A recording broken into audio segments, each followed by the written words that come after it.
perfection n'est pas de ce monde, dit-on. Chacun de nous essaie de chercher quelque chose, mais parfois on se demande ce que l'on cherche. Qui sommes-nous? D'où venons-nous? Où allons-nous? Autant de questions que tout le monde se pose et les réponses, chacun sait se confier à qui il veut.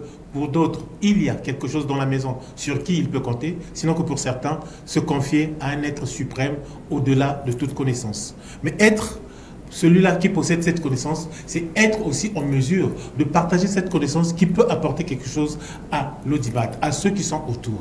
Comment le faire? Plusieurs façons sont là pour essayer de faire cela. Et aujourd'hui, nous avons sur ce plateau Monsieur Charles Lundu Mikungi, l'homme à une multitude de casquettes que nous recevons sur ce plateau, avec qui nous parlerons de son ouvrage qui est là et qui va être dédicacé dans quelques jours. Eh bien, mon expérience comme chef de service d'une morgue, histoire extraordinaire. Histoire extraordinaire parce que nous parlerons sans doute de cet ouvrage, mais de la morgue. Quel apport pour lui qui a travaillé dans cet endroit, et surtout, quand on parle d'expérience, il veut nous faire partager quelle expérience, quelle place, quel apport par rapport à son expérience. Eh bien, c'est à suivre tout à l'heure dans Maxi Reflex. Mesdames, Messieurs, bonjour et bienvenue à Maxi Reflex, le didascarium de la sagesse. Vous qui faites cette émission, on va commencer et partager cette émission ensemble. Monsieur Charles Mikungi, bonjour. Bonjour, Tech, et quelle joie de retrouver le plateau de Maxi Reflex parce que il y a une dimension historique vraiment, par rapport à vraiment, ma participation. Oui, vraiment, une fois de plus, merci pour cette invitation. En tout cas, c'est nous qui vous remercions. Je tiens à rappeler aux téléspectateurs, cette émission existe depuis plus de 15 ans. Depuis plus de 15 ans qu'elle existe. On avoisine les 20 ans donc pour cette émission. Et le tout premier invité de Maxi Reflex, c'était Papa Charles Mikungi. Eh bien, c'est comme ça qu'on l'appelait affectueusement Papa Charles Samunayaou à l'époque. Papa Charles, j'ai dit que vous étiez une personne à une multitude de casquettes. Papa Charles, officier supérieur de son État. Papa Charles, membre confirmé de l'Ouzolo. Papa Charles, président donc, de l'Ouzolo. Papa Charles, écrivain. Papa Charles, il y en a beaucoup. Il y en a beaucoup. Et sur ce plateau, aujourd'hui, vous venez en qualité de quelle casquette? En qualité de qui, surtout? Voilà, écrivain. Et particulièrement, Tech, vous savez que je produis une émission depuis quelques années, Aslainou, qui est un partage chrétien sur certains détails que nous ignorons souvent. Et cette émission m'a conduit à rencontrer beaucoup de personnes. Vous savez, j'ai même eu à produire une émission à Dakar dernièrement. Et cette émission m'a permis de rentrer en contact avec un certain nombre de sachants. Et pendant ces contacts, il nous arrive d'échanger sur la vie, sur la marche de la vie, sur le rôle de chrétien et tout. Et donc par rapport à cela, ici, aujourd'hui, sur ce plateau, j'ai écrit, parce que ce n'est pas pour la première fois que j'écris. Donc j'ai écrit dans le passé. Et vous avez fait aussi un rappel de cette qualité d'artiste musicien. Mais aujourd'hui, je viens partager une expérience. Je sais que quelques défaillances dans la langue de Molière nous empêchent des fois de mettre à la disposition des uns et des autres l'inspiration profonde que nous pouvons avoir. Mais par la grâce de Dieu, j'ai voulu partager une expérience et que je trouve utile, qui peut être en lien avec tout ce que vous venez de citer tout à l'heure, surtout le côté spirituel, parce qu'il y a un fil spirituel tout au long de cet ouvrage. Oui, c'est ce que j'ai dû remarquer tout de suite en prenant cet ouvrage. J'ai essayé de lire peut-être les 2 premières pages. J'ai compris quelque part, vous avez dit, en comprenant la pensée que vous venez d'évoquer, vous avez dit que beaucoup de gens sans doute veulent dire quelque chose, peuvent partager quelque chose, mais parfois le défaut de langue peut empêcher. Tout à fait. Mais vous, aujourd'hui, qu'est-ce qui a motivé?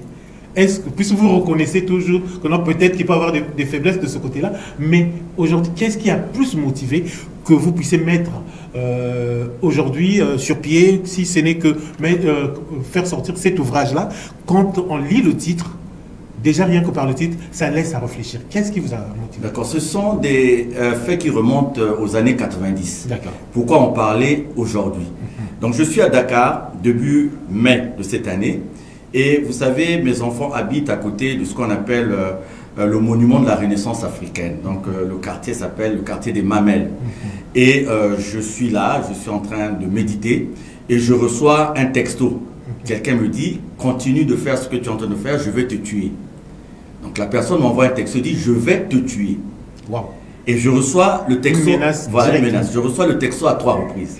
Alors quand je reste, je me dis, est-ce que la personne qui menace de tuer un semblable connaît la signification, premièrement, de la vie et la signification de la mort? Cela m'a ramené à un soir où je faisais des emplettes au niveau du marché de Ngoyo Péage, ici à Pointe-Noire comme on l'appelle, et j'ai assisté à une altercation entre 2 jeunes. Et il y en a un qui a sorti un couteau de sa poche et qui menaçait de tuer l'autre jeune qui était en face de lui.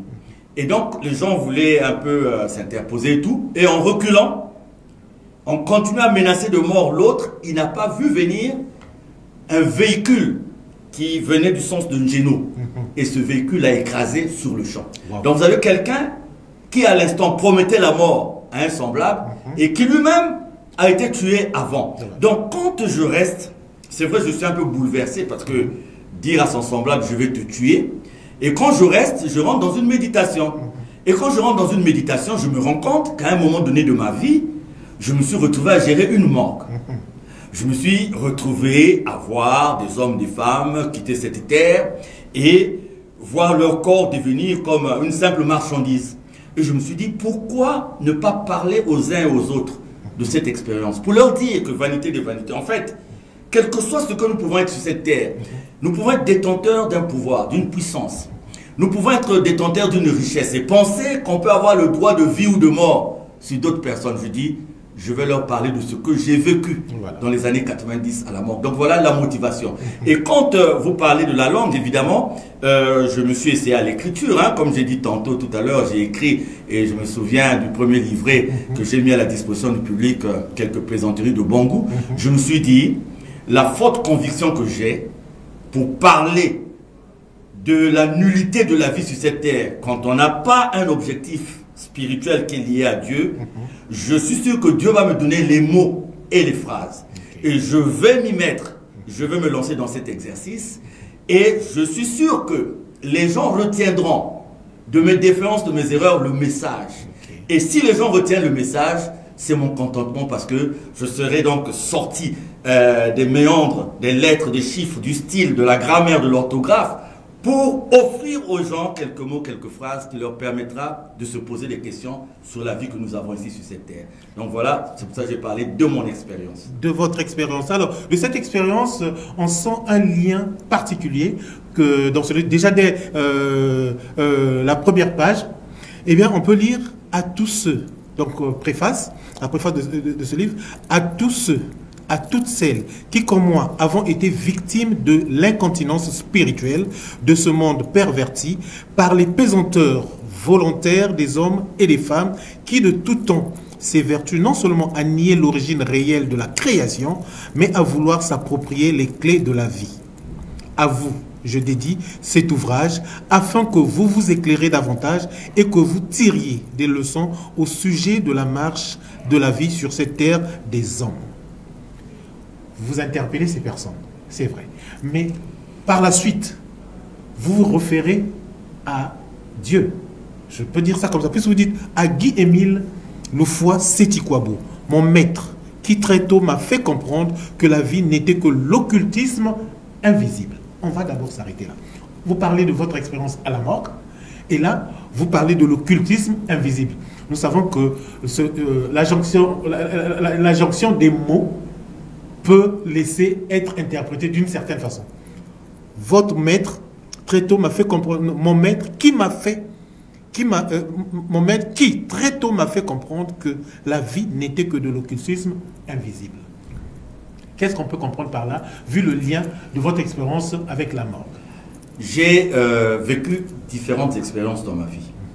J'ai touché à l'occultisme dès le jeune âge. Et donc cela m'a conduit, même hors du Congo, à aller à la rencontre de certaines expériences, dont certaines ont été très dures. Donc j'ai compris la vanité de ces expériences lorsque je me suis mis donc à la prière. Et pas n'importe quelle prière, parce que là aussi, dans mes expériences, je savais qu'est-ce qui était pertinent et qu'est-ce qui n'était pas pertinent. C'est la perte de la santé. et mon incapacité à pouvoir utiliser les forces que j'avais autour de moi pour me guérir. Et donc c'est cette incapacité qui m'a conduit à rencontrer Guy-Émile Oufoua Seti-Kouabo.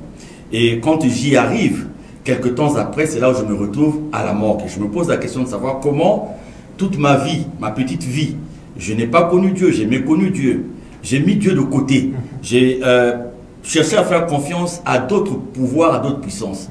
Mais comment se fait-il qu'au moment où je rencontre Dieu, puisque nous parlons de Jésus-Christ, hein, et ça c'est un autre débat, parce que quand on parle de Dieu mille fois, c'est comment on semble nier la présence de Jésus, je dis non. Et je me dis pourquoi je me retrouve alors à la mort. L'occultisme invisible vient là. C'est-à-dire que quand je pose la question à Guy-Émile Oufoua Seti-Kouabo, je dis, mais j'ai accepté de comprendre l'amour de Dieu, de mettre en pratique l'amour de Dieu. Mais comment se fait-il que dès mes débuts, je me retrouve dans une morgue? Et il me donnera la réponse 10 ans après. C'est-à-dire 10 ans après que j'ai quitté la morgue, il me dit, il fallait que tu sois au courant, de façon palpable, de façon pratique, du fait que nous avons la vie de tous les jours, où nous voyons les uns et les autres, dans telle position, dans telle autre position. Mais il y a une vie quelque part que le commun de mortels ne maîtrise pas. Il fallait que tu sois au contact de toutes ces données pour en être au courant et savoir que la vie, qu'elle se prenne sur un plan visible ou sur un plan invisible, eh bien si vous avez Dieu, vous avez cette assurance. Et les quelques exemples que je prends dans mon livret, dans cet ouvrage, viennent nous montrer un peu ce côté invisible de la vie. Déjà le côté visible, nous les hommes, nous avons du mal à le maîtriser. À plus forte raison, le côté invisible. Et quand vous faites allusion aux premiers mots de mon ouvrage, et donc qui sortent tout de suite après que j'ai reçu cette menace de quelqu'un qui me menace de mort, c'est quelqu'un qui, cette personne qui menace de me tuer, je me dis que en fait c'est la méconnaissance, c'est-à-dire que c'est les hommes et les femmes marchent souvent sans pour autant connaître l'objectif de la vie. C'est-à-dire que c'est comme si la vie que nous avons s'arrêtait sur cette terre. Or, la démonstration à travers les quelques histoires extraordinaires que je ramène dans cet ouvrage vient nous dire qu'on peut être présent dans cette vie, manger, boire, être dans la fête. Mais il arrivera un moment où le temps nous dira que même dans la vie actuelle, quels que soient les moyens qu'on a eus, quelle que soit la force qu'on a eue, quel que soit le pouvoir qu'on a eu, quelle que soit la puissance qu'on a eue, on nous ramènera à la raison pour dire que l'homme est limité. Et les exemples qui sont dans mon ouvrage en sont la preuve palpable. Alors, les exemples qui sont là-dedans, je pense que pour ceux qui nous suivent, l'idéal serait, sous peu, ce livret sera à votre disposition après dédicace. Donc, vous pouvez vous en procurer pour faire face à cette bonne et grande expérience. Puisque vous avez pris quelques exemples, peut-être qu'on ne va pas rentrer dedans dans toutes ces expériences. Il faut laisser le temps de la dédicace. Voilà. Parce que j'allais dire quelque chose. Oui. Vous savez, aujourd'hui, nous avons des métiers. Aujourd'hui, nous avons des occupations. Vous savez, le paradoxe de la vie, c'est que celui qui tient un petit atelier de vulcanisation pour réparer les pneus, s'il est chrétien, le matin quand il se lève, il demande à Dieu de bénir son travail. Donc quand il demande à Dieu de bénir son travail, la répercussion sur le terrain, c'est quoi? C'est de se souhaiter qu'il y ait un autre chrétien, un frère, une sœur, qui ait un pneu crevé. Parce que s'il n'y a pas de pneu crevé, il ne va pas avoir du boulot. Bon, maintenant, celui qui travaille à la morgue. Moi, dans mon livre, vous allez voir qu'il y a un paragraphe que je consacre au fait suivant. Je dis que par rapport à la considération humaine dans nos sociétés, par rapport à nos traditions, il serait mieux que tout ce qui est lié à la morgue, aux pompes funèbres, ne soit pas privatisé. Parce que vous savez, une morgue, j'en parle dans mon livre, quand j'arrive à la morgue, je n'ai que de temporaire, je n'ai que de personnel temporaire qu'il faut payer sur les recettes de la morgue. Il n'y a pas de subvention, il n'y a pas de moyens. Il faut les payer sur les recettes de la morgue. Les recettes de la morgue sont liées à quoi? Au décès. Au décès. Donc, si vous avez quelqu'un qui est gérant d'une morgue et qui, pour faire face aux charges, ne peut compter que sur les décès, qui constituent alors, entre guillemets, la matière première, quelle sera sa prière chaque matin quand il va se lever? C'est Dieu bénit mon travail. Et en demandant à Dieu de bénir son travail, il souhaite quoi sans le dire?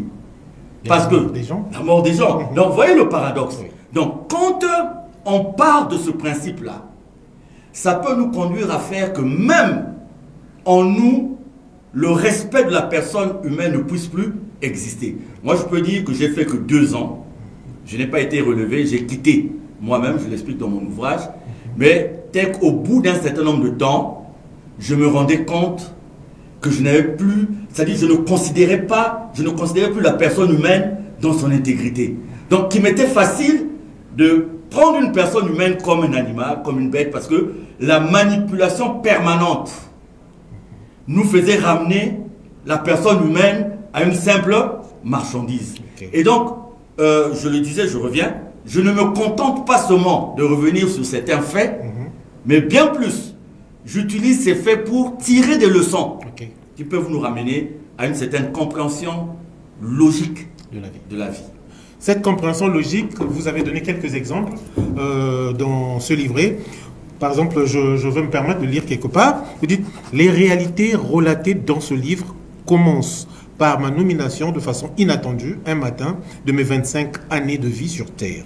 Dans un premier temps, donc, je vais vous parler des conditions de cette nomination. Ensuite, il sera question de ce que je vais qualifier de baptême dans le métier et de la formation qui s'en était suivie. À l'issue de la description de ce cadre de départ, je vais vous faire part d'une sélection de ce qui demeure pour moi des histoires extraordinaires. Et notamment, vous avez cité quelques histoires. Et parmi lesquelles, donc, la première expérience d'une incinération, le mystère sur la dépouille d'un grand chef de la tribu Téké, région des Plateaux au Congo-Brazzaville. Vous avez vécu l'expérience sur le corps d'un abbé retrouvé noyé et habillé dans son casier, des fétiches retrouvés dans le cercueil de l'épouse d'une grande autorité, les obsèques de l'enfant longtemps abandonné d'un ministre, des demandes de certains hommes et femmes de Dieu, les supplications de la femme d'une autorité, constat et déclaration de décès, conséquences, la mort d'un parachutiste, certaines pratiques de mes agents et leurs conséquences, les corps sans famille. Voilà toutes ces expériences que vous avez mentionnées, que vous avez vécues et que vous voulez partager au regard des leçons qu'il faille tirer de ces expériences-là. Pour le reste, ceux qui vont se procurer le livret, ils comprendront. Mais on va aller juste avec un tout petit exemple, peut-être un ou deux. Je vais, là où vous parlez de constat, d'abord, constat et déclaration de décès. Conséquences.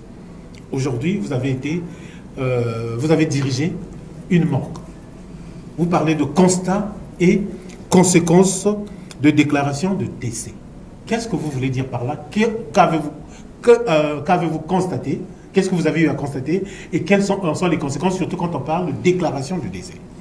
Voilà, je dis que ce sont des faits qui remontent aux années 90. Oui. Donc, peut-être que la science n'avait pas évolué et puis les moyens n'étaient pas les mêmes. Donc, en fait, ce que je dis ici, il ne faudrait pas lier à ce qui se passe actuellement. Je partage une expérience. Je dis bien mon expérience. Okay. Donc, constat et déclaration de décès. Nous avons vécu un fait où nous avons reçu un corps. Un jour, nous l'avons placé dans un casier.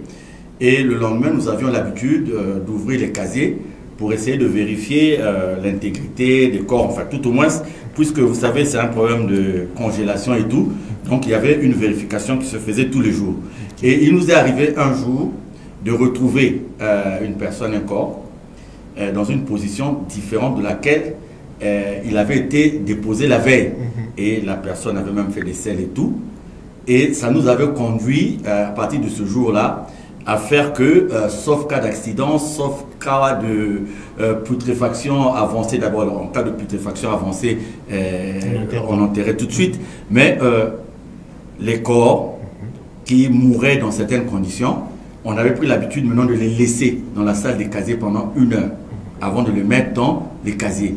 Et depuis là, on n'avait plus vécu ce genre de choses. Je ne dis pas que la personne avait été déposée vivante dans le casier. Mais c'est un constat. Nous l'avons déposé dans une position donnée et nous l'avons retrouvé le lendemain dans une autre position. Bon, on n'interprète absolument rien, mais ce qui est vrai, c'est que dès que nous avons pris cette habitude de laisser les corps et de les mettre 1 heure après, nous n'avons plus vécu ce genre d'expérience. C'est pour ça que je parle de constat et de déclaration. On constate la mort d'une personne, mais il y a l'irréversibilité du retour en activité du cœur de la personne après 50-55 minutes, 1 heure.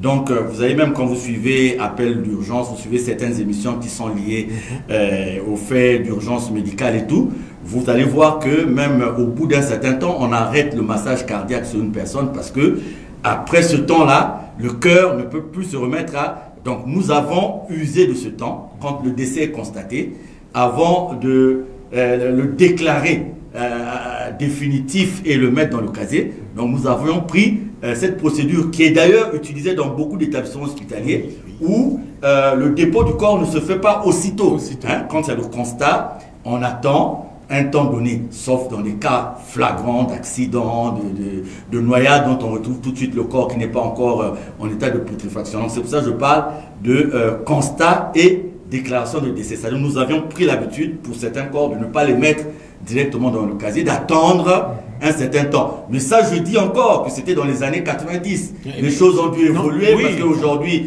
nous avons des tensiomètres électroniques, nous avons un certain nombre de choses. Donc, je dis que ce sont des choses qui ne se passent plus aujourd'hui. Ok, ça ne se passe plus aujourd'hui, mais au regard de ce que vous avez dit dans votre livret, toute cette expérience que vous avez voulu partager, c'est pour qu'on en tire des leçons, de la meilleure façon, des leçons. Mais ce que vous avez dit, ce que vous aviez entrepris après cette expérience-là, aujourd'hui, pensez-vous qu'on peut arriver à superposer ça par rapport à l'administration actuelle? Je suis certainement, je parle de mon expérience, donc je n'ai pas l'expérience des autres. Je dis ce que j'ai vécu.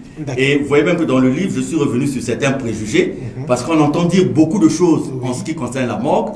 Moi, j'ai répondu à ce que moi j'ai vu. Et j'ai aussi dit que j'ai entendu dire un certain nombre de choses, mais je n'ai pas vu ça. Par exemple, il y a un fait courant où les gens disent que l'eau avec laquelle on nettoie les dépouilles est souvent récupérée et donnée dans les restaurants et tout. J'ai dit par exemple dans mon livre que ça, par exemple, je n'ai pas vécu ça simplement parce que les canalisations étaient telles que il était impossible de récupérer cette eau. Parce que ça, c'est... Bon, je parle de mon expérience. Je reviens encore sur ça. Les téléspectateurs doivent savoir que je ne serai pas là en train de parler de ce que je ne connais pas, de ce que je ne maîtrise pas. Je vous partage ce que j'ai vu. Donc, par exemple, cette histoire d'eau-là, je n'ai pas vu ça. Mais par contre, vous avez cité un certain nombre de cas et j'ai été l'occultisme invisible. C'est un secret de l'Afrique. J'ai parlé d'un gros chef Téké des Plateaux qui nous a fait vivre une frayeur et qui a démontré que sa puissance allait au-delà de la considération des humains qu'on avait. Nous avons aussi eu un curé dont je tais le nom, il était très célèbre, qui était, dont le corps avait été géré à notre niveau. C'est même moi qui l'avais formulé. Je l'avais formulé, ce curé-là. Et le jour où on le sort du casier, il était nettoyé, parfumé, tout habillé. Et j'ai appelé... Le corps est mis dans le casier. Il y a un témoin qui est encore vivant. Hein. Il y a un témoin qui est encore vivant. Le jour des obsèques, vous venez de vous trouver. Nous avions l'habitude, par des effets de la décongélation, d'arriver un peu tôt et de sortir les corps qui étaient programmés pour être enterrés ce jour-là. Donc, comme il s'agissait d'une situation assez délicate, et quand il s'agissait d'une situation délicate, je prenais moi-même les choses en main. Donc, j'ai entrepris, j'ai décidé de formuler moi-même ce curé-là. Et quand nous l'avons sorti, d'abord quand nous avons ouvert le casier, nous étions... C'est pas une histoire, quand je parle d'histoire extraordinaire, je veux parler d'un côté que moi, en tant qu'humain, je n'ai pas maîtrisé. Et j'ai essayé de lier ce côté à la spiritualité pour comprendre certains faits.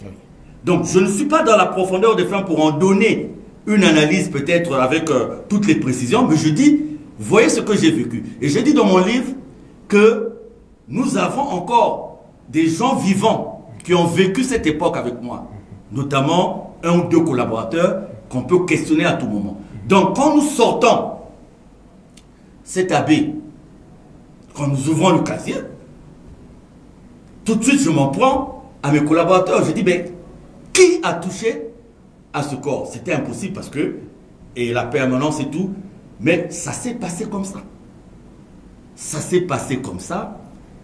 Et j'ai gardé ce fait-là pendant longtemps. J'ai gardé ce fait pendant longtemps. Et vous avez parlé aussi de ce grand chef Téké, et ça je peux le dire, les gens trouveront les détails dans le livre, c'est un corps, je crois c'est un monsieur, un grand chef coutumier, qui avant de mourir avait défendu à ce que son corps soit mis dans un casier dans le four. Donc pour lui, s'il mourait, il était question d'amener son corps directement au village. Mais le décès étant survenu à une heure où la famille n'avait pas encore toutes les dispositions pour amener le corps, donc en fait le corps a été déposé à la morgue. Et nous avons vécu de ces choses, j'en parle dans mon livre, donc les gens pourront vécu de ces choses. Et quand je suis reparti à la maison après avoir résolu tous ces problèmes, je commençais à réfléchir. Donc quand vous voyez cette histoire de cet habit, là c'est Dieu. Voilà. Donc vous avez dans le casier. Vous avez ce chef coutumier Téké. Là c'est la tradition. Donc vous vous dites qu'il y a peut-être des pans de la vie, des côtés de la vie qui nous échappent. Voilà. Et quand vous les liez à la vie de tous les jours, c'est pour ça que j'ai l'habitude de dire aux gens, en paraphrasant Martin Luther King, si tu ne peux être arbre, sois arbuste. Si tu ne peux être route, sois sentier. Pourquoi? Parce que je suis arrivé à la conclusion que chacun de nous gagne sa vie par des moyens qu'il est le seul à connaître. Ou s'il est en club, s'il est en maison, c'est d'autres personnes qui connaissent. Donc j'ai souvent l'habitude de dire, il y a quelqu'un qui a posé la question de savoir comment se fait-il qu'un homme de Dieu puisse être la question. Je dis aux uns aux autres que... Je suis même là-dessus. Voilà, je dis aux uns aux autres que c'est des faits qui remontent à 90. Okay. Je n'étais pas responsable spirituel. Au contraire, je remercie Dieu de m'avoir permis de vivre cette expérience parce qu'elle me sert aujourd'hui. Elle me sert aujourd'hui. Et donc, n'enviez pas les autres. Okay. J'ai dit que le devoir de réserve que je garde encore m'empêche de dire un certain nombre d'autres choses. Mais ce que je peux dire aux gens, c'est que soyez ce que vous êtes. Soyez ce que vous êtes. Soyez fiers de ce que vous êtes. Et si vous connaissez Dieu, mettez votre confiance en Dieu. Et continuez à croire en Dieu. S'il veut faire de vous un riche, il le fera. S'il veut faire de vous, il le fera. Mais ne menez pas votre vie par rapport aux autres. N'ayez pas une vie de complexe parce que vous ne savez pas comment les autres font pour être là où ils sont. Et moi, le passage de la mort m'a permis de comprendre qu'il y a des hommes, qu'il y a des femmes qui gagnent parce que ils font alliance avec ce qui n'est pas bien.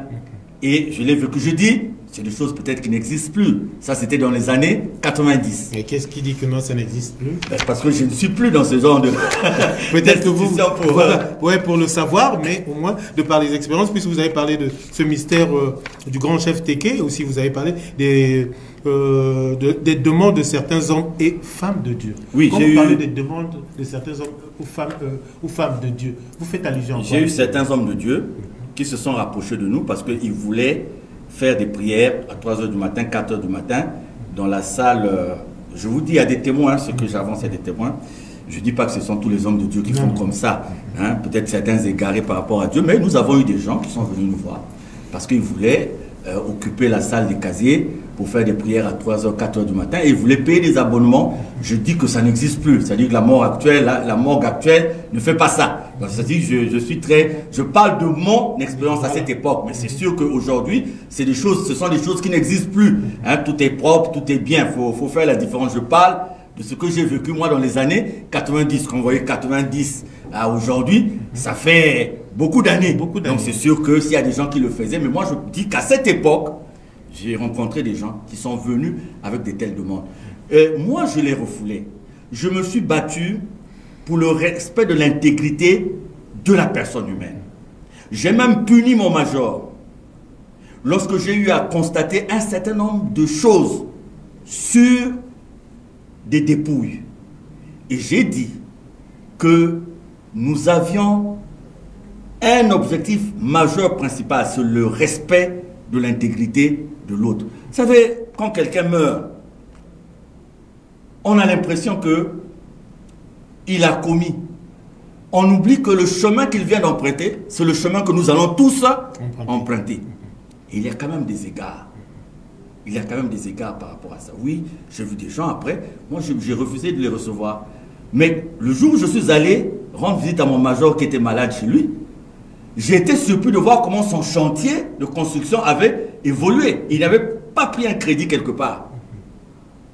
Mais je me suis posé la question de savoir comment il a fait pour accélérer ses travaux. Et quand je mène mes petites enquêtes, je me rends compte que ce que je refusais moi à mon niveau, lui, il le faisait parce que à l'époque, je n'étais pas toujours présent et il est arrivé un moment aussi, j'étais un peu malade et tout. Bref, j'ai voulu parler de mon expérience, pas de l'expérience des autres. Je ne connais pas la mort de là, je ne connais pas la mort de là, donc je ne pourrais pas dire que ce que je dis ici se retrouve dans telle morgue ou dans telle autre morgue. Mais je dis moi, quand j'ai été amené à gérer une morgue, voilà ce que il y a eu certaines histoires extraordinaires qui m'ont interpellé. Je suis resté longtemps sans en parler. J'en parlais au niveau de la prière pour interpeller les uns et les autres. Mais c'est quand on me menace de mort, quelqu'un me dit je veux te tuer, je me dis mais il faut que je dise aux gens qu'aucun homme sur cette terre n'est maître de la vie d'une autre personne. Aucun homme sur cette terre ne peut sauver l'âme de l'autre. Donc il faut qu'on le sache. Et si on le sait, on a cette crainte de Dieu. Moi, je parle sous le label de Dieu parce que quand j'arrive là, je n'aurais pas connu Dieu parce que quand nous allons faire notre formation à la morgue municipale à l'époque, certains anciens nous disent, en tout cas, s'il faut tenir, il faut aller voir un tel. Un tel va vous faire un petit truc. Un tel va vous donner une petite médaille. Un tel va vous donner un petit totem. Parce que si vous n'avez pas ça, vous n'arriverez pas à gérer. Je pouvais les comprendre au vu des histoires que nous avons vécues. Voilà. Nous avons compris qu'il y avait un côté qui dépassait un peu notre entendement. Mais moi, je suis resté avec Dieu. Je n'ai pas eu de problème.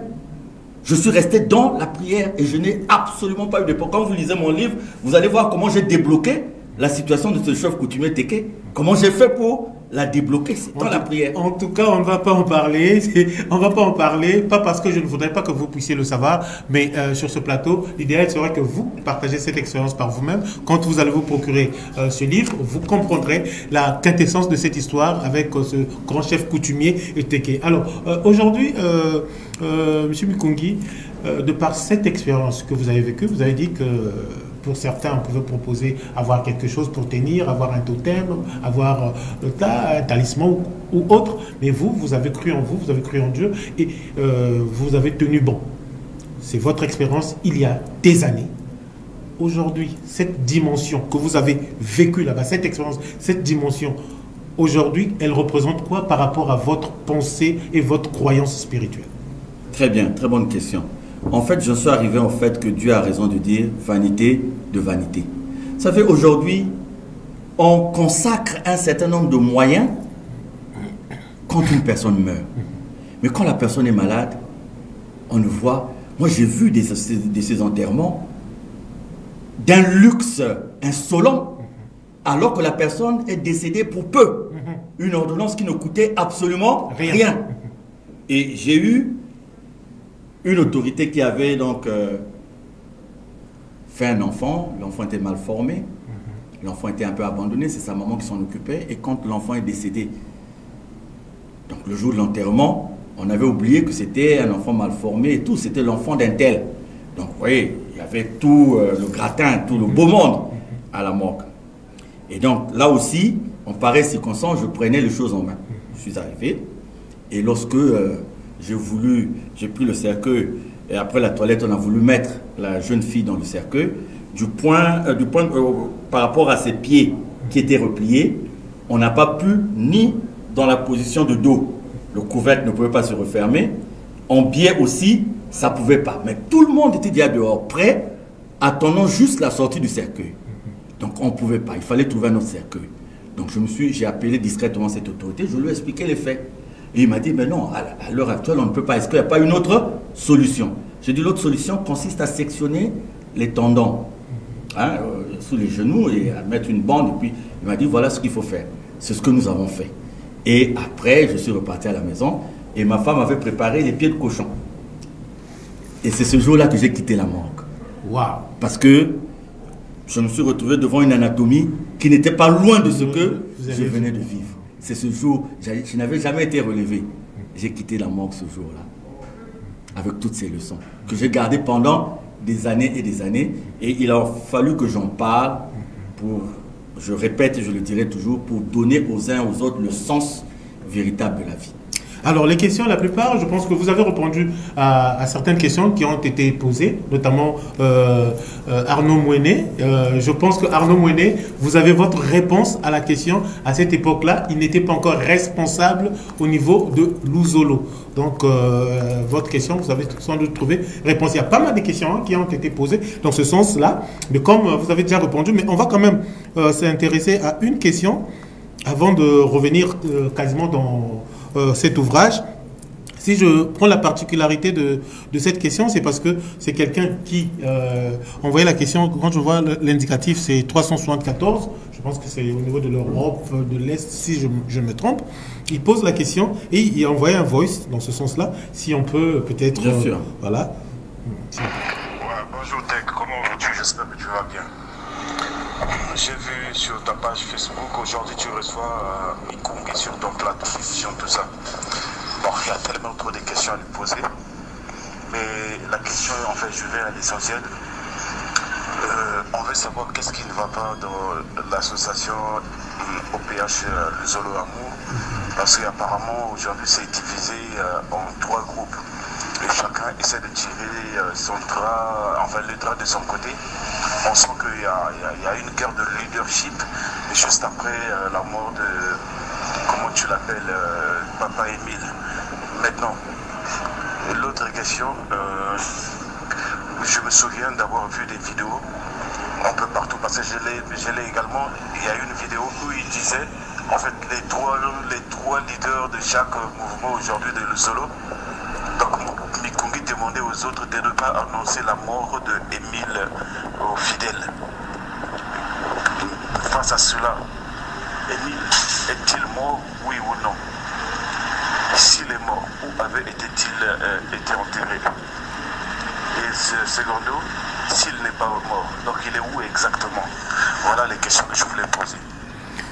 Voilà, donc je tiens à rappeler que ce téléspectateur n'est pas ce téléspectateur non, sur la page, il a vu et il a posé la question. Il est en Europe, il faut le rappeler. Il est en Europe et il a posé cette question. La plupart des questions, vous avez répondu quand il y a eu cette nuance sur notre thématique et les années auxquelles ça s'est passé, votre expérience. Mais cette question particulièrement juste, j'ai prise et vous n'êtes pas obligé de répondre. Hein. Vous n'êtes pas obligé de répondre à cette question. Mais si vous êtes tenté de le faire, ça n'engage que vous pouvez répondre vous pouvez peut-être lui donner... Non, je dirais simplement que je suis... je tiens d'une série littéraire. Je fais la série A4. Et ma matière préférée, c'était la philosophie. Okay. Et quand je répondais à une dissertation de philosophie, ma crainte c'était d'être hors sujet. Donc je me battais toujours pour ne pas être hors sujet. Et deuxièmement, dans la gastronomie française, j'aime la division, la subdivision qui se fait petit déjeuner, déjeuner et dîner. Okay. Donc le petit déjeuner, il est petit déjeuner. Le dîner, il est dîner. Et le déjeuner, il est déjeuner. Donc je suis venu présenter mon ouvrage. Et donc je souhaite que ceux qui nous suivent ne puissent pas être hors sujet pour aider à comprendre la signification de cette émission. Voilà. Maintenant, la question qui a été posée, je suis intervenu là-dessus à plusieurs reprises. Donc comme il dit, s'il a l'habitude de me suivre, il peut continuer à me suivre, il trouvera les réponses. Mais je n'aime jamais être hors sujet. Voilà. Et j'ai souvent pitié d'un adulte quand il est hors sujet. Okay. Parce que je me dis, s'il est hors sujet dans des petites questions, il risque d'être hors sujet dans les grandes questions de la vie. Et à partir de ce moment, ça ne sera pas bien pour lui. Donc voilà ce que je peux apporter comme réponse pour l'instant. Mais si nous pouvons parler de mon ouvrage, cela me dirait parce que c'est la raison pour laquelle nous sommes sur ce plateau. Voilà. Donc c'était, comme on dit, une parenthèse qu'on a ouverte, qu'on a refermée. Et on revient sur cet ouvrage. Quand j'ai lu la préface de cet ouvrage, tout à l'heure, j'ai lu, je me suis arrêté quelque part où on a parlé, vous avez dit à Guy-Émile Houphouët-Sétikwabo, mon maître qui très tôt m'a fait comprendre que la vie n'était que l'occultisme invisible. Et de par vos explications, vous nous avez démontré que ce côté-là de la vie que nous ignorons, ce côté invisible de la vie. À ma regrettée épouse, la mère de mes enfants, à mes garçons, la reconnaissance du bonheur de la famille et de son soutien que l'humanité souffrante puisse trouver dans les lignes qui vont suivre une compréhension de certains aspects de la vie qui vont au-delà de cette vie et dont la méconnaissance et la mauvaise interprétation peuvent avoir pour conséquence des mauvais choix en nous et autour de nous. Vous avez tout dit. Ça, on peut dire que vous avez tout dit avec cette préface-là. Et en mentionnant ce côté, on a vu ce côté social, ce côté sentimental, mais aussi vous demandez, vous interpellez les gens. Il suffit d'un rien pour que le choix, la décision qu'on a prise soit catastrophique ou périlleuse pour les gens, pour soi-même ou pour des gens autour de soi. Quelle est la dimension de cette pensée? Voilà, donc la dimension tient du fait que nous sommes dans un monde où nous sommes en train de perdre les repères. Nous sommes dans un monde où tout le monde soigne l'apparence au lieu de soigner l'être. Si les gens faisaient appel à leur conscience, ils sauraient que ce qu'il faut soigner, c'est l'être. Aujourd'hui, on veut être ce que les autres veulent que nous soyons. Et quand nous sommes dans ces prédispositions, nous courons le risque de vendre même notre dignité. L'éternité n'appartient qu'à Dieu. L'homme de la terre n'est pas éternel. Et quand bien même nous pouvons choisir la façon de mourir, dès que j'ai été dans une morgue, et je veux interpeller aujourd'hui les gens sur le fait que, s'il vous plaît, il n'est pas interdit d'être riche. Il n'est pas interdit de faire la chirurgie esthétique pour être beau ou pour être belle. Il n'est pas interdit de posséder. Mais encore, il faut savoir qu'une fois qu'on aura mis tous les moyens pour être beau, pour être belle, une fois qu'on aura accumulé tout, des voitures et des voitures, pour en changer quand on veut, le jour de la mort, nous n'emporterons rien avec nous. Dès que j'ai vu, quand quelqu'un est sur un casier et qu'on l'amène à la morgue, la personne n'est plus rien. La force n'existe plus. Le pouvoir n'existe plus. La puissance n'existe. Vous êtes à la merci des autres. Ceux qui vous ont déposé, ils sont partis. Ceux qui vous gèrent, c'est ceux qui sont là. Voilà. Vous savez, nous avons eu des problèmes avec des corps, des gens qui meurent à la suite d'une opération chirurgicale. Mais si vous êtes mauvais, ce genre de corps, quand vous les avez, vous pouvez prendre tous les organes que vous voulez. Parce que la personne arrive chez vous, sortant du bloc. Et quand sa famille viendra, vous ferez quoi? Il y a le pansement, vous allez remettre le pansement. Et si vous voulez rendre un pansement vieux, vous faites quoi? Vous utilisez l'alcool iodé. J'ai été dans un pays, j'ai fait les cours, parce que dans ma formation, il y avait ce qu'on appelle, un module qu'on appelait la gestion des restes mortels. Et nous avons eu des corps. Les gens, avant de mourir, donnent leur corps à la science. Donc, c'est des corps par rapport à la demande de telle université, par rapport à la demande de tel institut.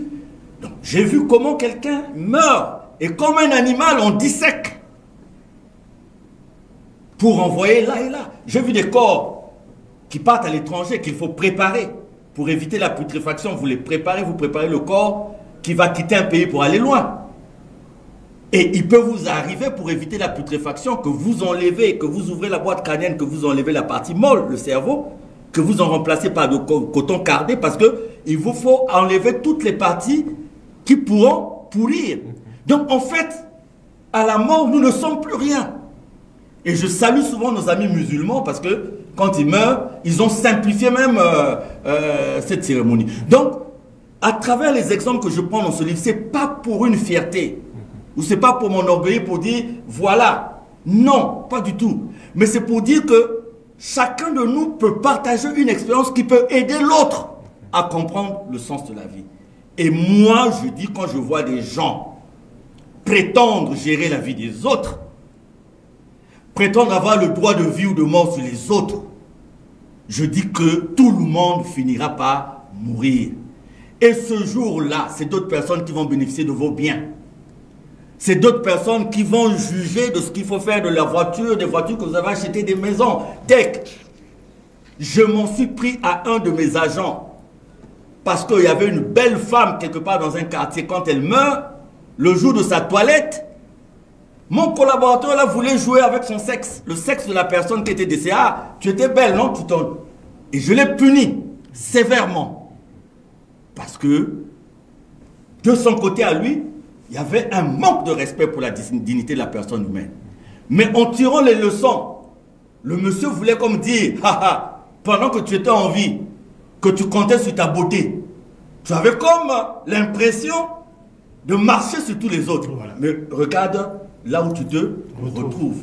C'est ça la question. Donc, je ne me contente pas seulement de relater certaines histoires, mais je tire les conséquences de cette histoire.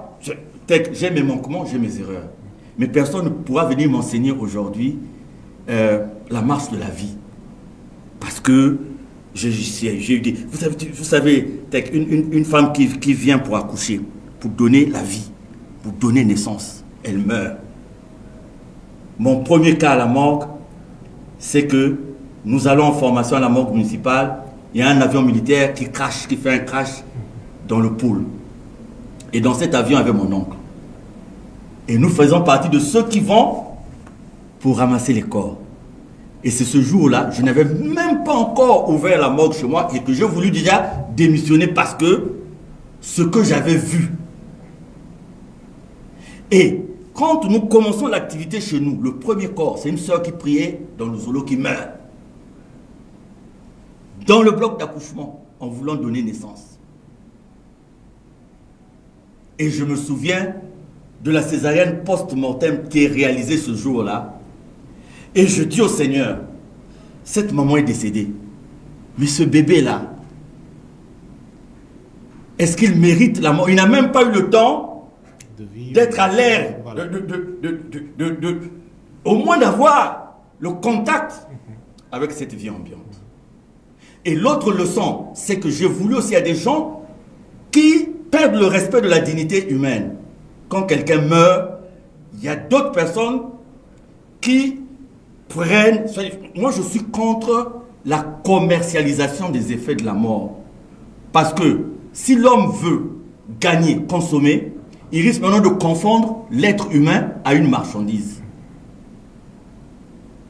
Et c'est à partir de ce moment où on perd la notion même de la respectabilité de la personne humaine. Parce qu'elle ne devient plus une personne humaine, mais elle devient un sujet de commerce.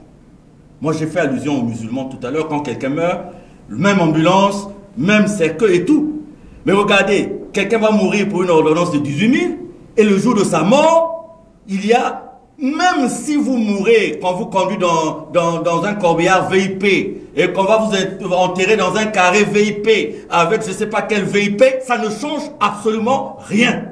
Ça ne ramène pas le décujus à la vie. Ça ne ramène pas le décujus à la vie. Et vous avez parlé, j'ai parlé des corps sans famille. J'ai eu des corps qui sont restés à la mort. La famille ne réagit pas. Parce que la famille n'a pas les moyens. N'a pas les moyens. Parce qu'on a rendu les obsèques. Ça dit que ça devient un poids. Je ne sais pas si ça existe toujours, mais à cette époque-là, nous avions des familles qui ne pouvaient pas réunir la somme pour enterrer. Je me souviens que j'ai enterré un jeune homme dont la famille était démunie. Et un matin, j'avais un peu de moyens, j'ai pris la responsabilité d'enterrer cette personne. Mais même là, il n'y a pas longtemps récemment, dans mon quartier, j'ai eu un corps qui est resté 1 mois. Et vous savez, quand le corps reste 1 mois, les charges ne font que s'additionner. Oui. Donc c'est ça que j'ai voulu. Ce sont des petites histoires, c'est un livret.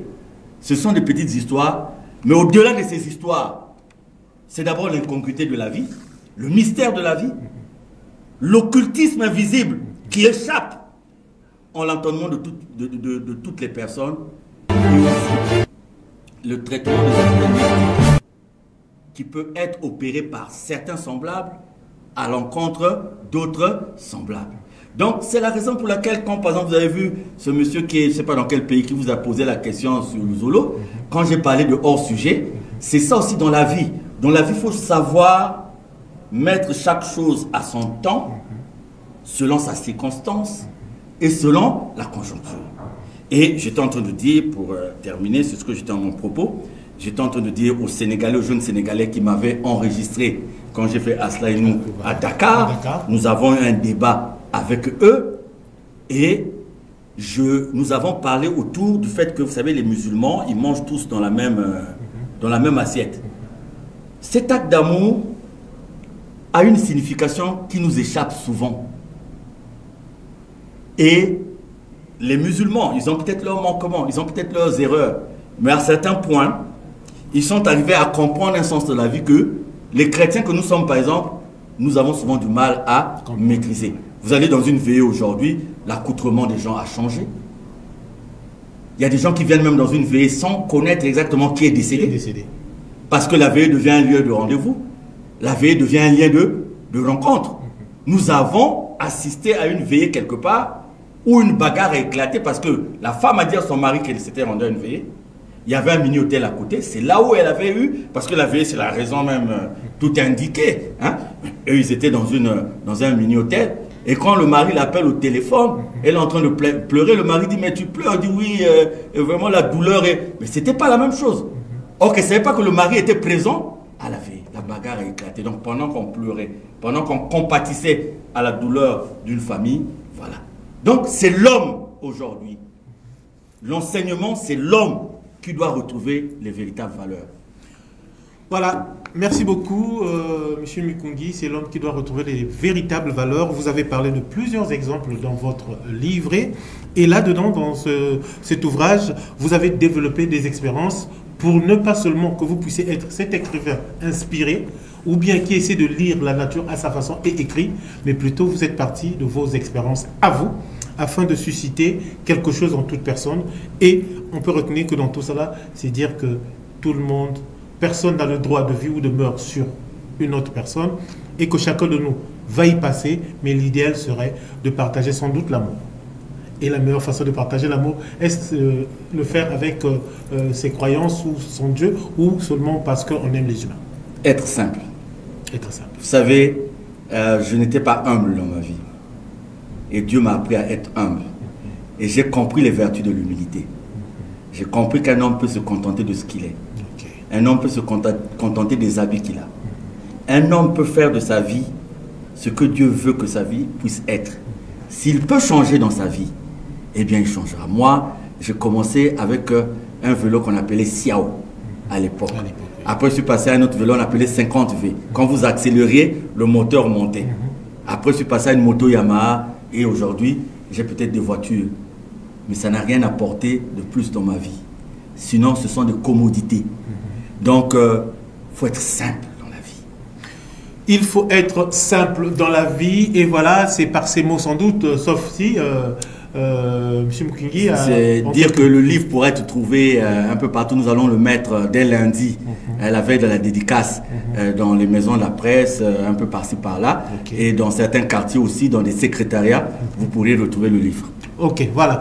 Donc la dédicace est pour le mardi. Ça va se passer à Ngoyo. À l'ONG ESA. L'ONG ESA à Ngoyo. Donc en face de l'église Zéphirin Pouma. Zéphirin Pouma, voilà. C'est là où ça va se passer à partir de 14 h pour ceux qui voudront avoir donc, le livre. Et le livre sera placé, comme vous avez su l'entendre, dans des librairies, ça et là, et dans des secrétariats. Vous pouvez avoir ce livre afin vous-même de comprendre la quintessence de ce que M. Mikungi a développé dans ce livre intitulé « Mon expérience comme chef de service d'une morgue, histoire extraordinaire ».